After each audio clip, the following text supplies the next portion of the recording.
Seat হাইটটা তাহলে নিচে করেই ফেললাম ভাই, দেখতে পাচ্ছ। এটার জন্য চলে এসেছি আমি আজকে মিকারের কাছে। আর মিকারের কাছে আসার সময় মিকারের ছেলে সে বলল দেখি কেমন বাইকটা, দেখেই তার চালাতে ইচ্ছা করছে, তাই নিয়ে সে একটা রাউন্ড দিতে বেরিয়ে গেল। আর আমি মনে মনে ভাবছি ভাই ফেলে না দেয়, নিজের বাইক অন্য রাতে গেলে কেমন লাগে ঠিক যে দেয় সে জানে। তারপরে মিস্ত্রি দেখো একটু নেশাপাতি করে ব্যাস এখনই খৈনি বাগড়া খেয়েটে আমার কাজ করবে। তাকে বললাম যে আমার এই সিট আউট হাইটটা একটু ডাউন করে দেন। তো বলা মাত্র উনি ব্যাস মুখের মধ্যে পুরিয়া গুজে দিয়ে এসে আগে দেখে নিল ভালো করে কোথায় কি করা যায়। তারপরে কি বুঝে কি করবে সে তো আমি জানি না কি করে করবে।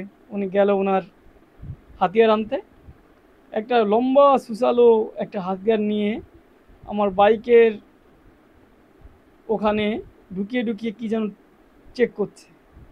আমি এত শত বুঝতে পারছি না কি করছে কি না করছে, শুধু বলবো যা করবে উনি বুঝে শুনেই করবে, কারণ এত অভিজ্ঞ লোক। এই জন্য ওনার কাছে গিয়েছি। উনি প্রথম একটা এলেঙ্কি এনে সেটাকে ট্রাই করছে। সাধারণত এলেঙ্কিটা একটু বড় হয়ে গেছে আর আমার এই ঘাটগুলো একটু ছোট। উনি অনেকক্ষণ বুঝে শুনে দেখছে, খুঁচিয়ে খুঁচিয়ে লাগানোর চেষ্টা করছে। আর যেটা বলবো ভাই, বাইকটা কাদা বৃষ্টি হয়েছে প্রচুর এখানে, কাদা লেগে বাইকটা একটু দেখতে পাচ্ছ কাদায় একেবারে জর্জরিত। কি আর করবো, কারণ আমি এখন ধুইনি বাইকটা, বাইকটা ধুলেই আবার বৃষ্টির জলে কাদা লাগবে মাটিতে। তো ওটাই হচ্ছে না। আবার উনি বারবার চেষ্টা করেই যাচ্ছে। উনি জানে চেষ্টা করলে কষ্ট করলে কেষ্ট মিলবে। আর আমি যখন নিয়ে গেছি তখন আমার কাছে না বলবে এটা তো হতেই পারে না, কারণ আমি এখানকার একজন বিশিষ্ট গণ্যমান্য ব্যক্তি, বলে লজ্জা দিবেন না।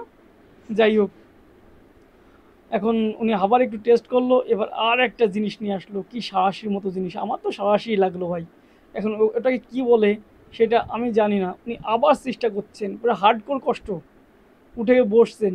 বয়স্ক লোক, কোমরে ব্যথা ব্যথা হচ্ছে নাকি কে জানে। তা আমি আবার বললাম মজা করে যে ট্যাবলেট এনে দেবো নাকি, বললেন না না ট্যাবলেটের দরকার নেই, এখনও যথেষ্ট ইয়ং আছে। আর এরা অনেক দিনই বাঁচছে, 110 90 এরকম বাঁচে এরা, আমাদের মতো না যে 70 80 গড় আয়ু। এদের 110 120 গড় আয়ু। এরা 3 পুরুষ 4 পুরুষ এক জায়গায় থাকে। দেখো অন্য একটা হাতিয়ার নিয়ে আবার চেষ্টা করছে, খুব সুন্দর করে চেষ্টা করেই যাচ্ছে, কিন্তু আমাকে বললো তুমি টেনশন নিও না আমি করেই দেবো। কিন্তু আমাকে অধৈর্য ধরিয়ে দিচ্ছে ভাই, কোথাও লেগে গেলে আমার একটা কিছু বেঁকে গেলে ভেঙে গেলে আমি যে কী কষ্ট পাবো। শুধু এই ভিডিওর চক্করে, ভিডিওর জন্য আমি এটা করতে আসলাম। নাহলে আমি 5.5 ইঞ্চি আমার হাইট, তো আমার কোনো সমস্যা হচ্ছে না। কিন্তু ওনার ভাব দেখে আমার মনে খুব আকারে ভয় লাগছে যে আমার কোনো জায়গায় একটু দাগ দুগ লাগিয়ে লেগে গেল, একটা দাগ হয়ে গেল, নিখুঁত জিনিসটা খুদে পরিণত হবে, আমার সেই ভেবেই কষ্ট পাচ্ছে। কিন্তু আমি তোমাদের কাছে ওয়াদা করেছিলাম যে ভাই আমি তোমাদেরকে সিট হাইট নিচে করে দেখাবো, আমি তার জন্যই সিট হাইটটা নিচে করছি। এটা তো উনি ব্যর্থ হলেন। উনি আবার গেলেন ওনার কোনো নতুন হাতিয়ার আনতে, আমাকে বলে গেছেন যে এইবার হবেই।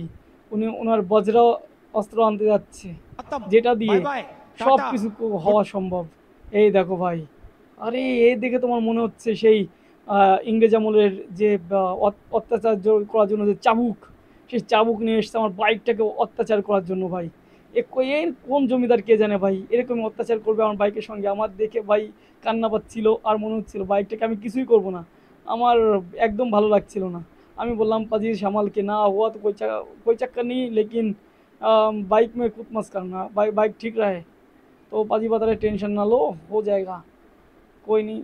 তো আমি ওয়েট করছি কখন হয়ে যাবে, হয়ে জায়গা কখন হয়ে যাবে। কিন্তু কষ্টে দুঃখে আমার আর ভাই দেখতে দেখতে তোমাদেরও যেমন খারাপ লাগছে, আমার অত্যাধিক পরিমাণে খারাপ লাগছিল যে বাইকটার সাথে কী না কী করে দেয়।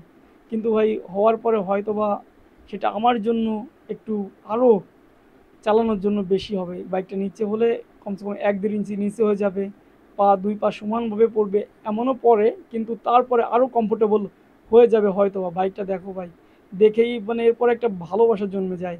আর বাইকের এমন ক্রেজ, এখানে এসে রাখার পরে দুজন তো টেস্ট রাইডে চলেই গেল।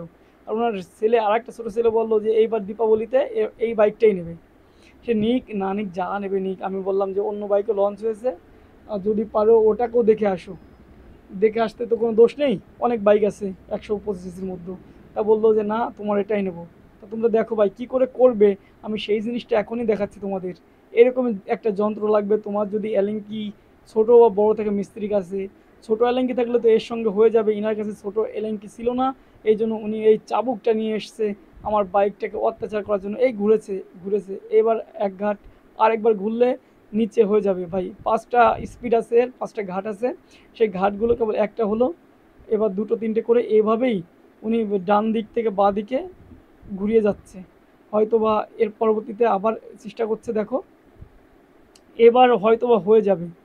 আবার ঘুরছে। উনি একেবারে নিখুঁত লোক, পারদর্শী লোক, এর আগে অনেক কাজ করেছেন।